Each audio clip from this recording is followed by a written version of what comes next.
So yun guys, papasyal naman tayo ngayon. Pupunta naman tayo ngayon sa Little India. Ngayon sunduin natin si Kuya Mike. Galing siya sa trabaho. Ako walang pasok. So, yeah. Bye-bye! So yun, dito tayo. Sunduin natin si Kuya Mike dumating. At dito lang siya nagtatrabaho. Diyan sa labas. Hindi na ako lalabas para hindi magastos ako masahe. At syempre, dumating na nga si Kuya Mike at pupunta na nga kami sa Little India. At si Kuya Mike nga pala ay ka-roommate ko dito sa Singapore. Kuya Mike! Pasyal ulit, no? Pasyal ulit. Dapat gaganyan ka doon na sa kabila, no? At nandito na nga tayo sa Little India. At isi-share ko nga pala sa inyo ang isang short ekin history about dito sa lugar kung saan nga tayo ngayon naglalakad.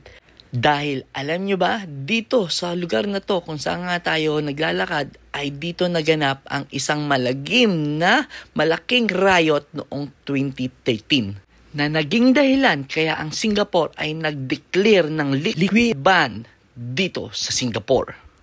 At eto ang video.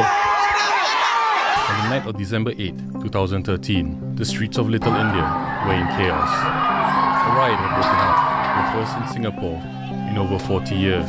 Kaya eto ang naging dahilan kung saan as of 2015, Singapore has banned the sale and consumption of alcohol in public spaces from 10 p.m. to 7 p.m. na pwedeng magmulta ang sino man ang lalabag na polisiyan ito. At eto na ang actual situation ngayon dito sa Little India. Kung mapapansin nyo, sobrang dami ng pulis na nakaparada dahil nag-decide na si Singapore na magtayo ng police station dito sa lugar na ito para maiwasan at hindi na maulit ang nangyari noon. At syempre, kakain na nga kami ni Kuya Mike dahil nagugutom na rin kami. Hindi pa. At ito ang titikman namin ni Kuya Mike na isang mekus-mekus na masarap na kainan. Dito, ang isang biryani. 1 bowl rice, 3 vegetables, 3 vegetables. 3 vegetables. 1 buttermilk, 1 cup masam, 1 cup chicken curry, and 1 plate mutton.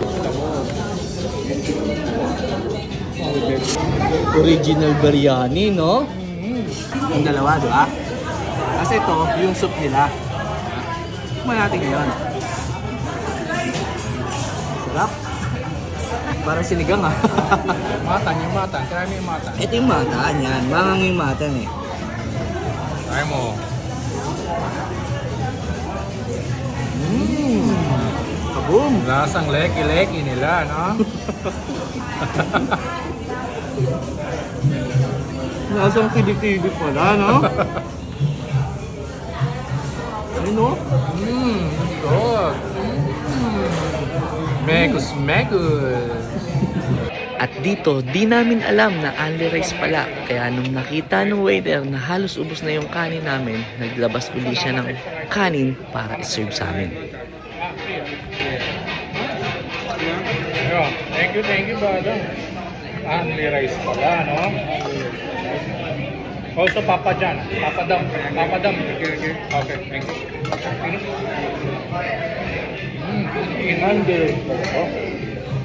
Only rice pala, no? At syempre, ayun, ubos. Halos lahat simot at tulala dahil sa sobrang kabusugan. At hanggang dito na lang at isang big salute para sa inyo.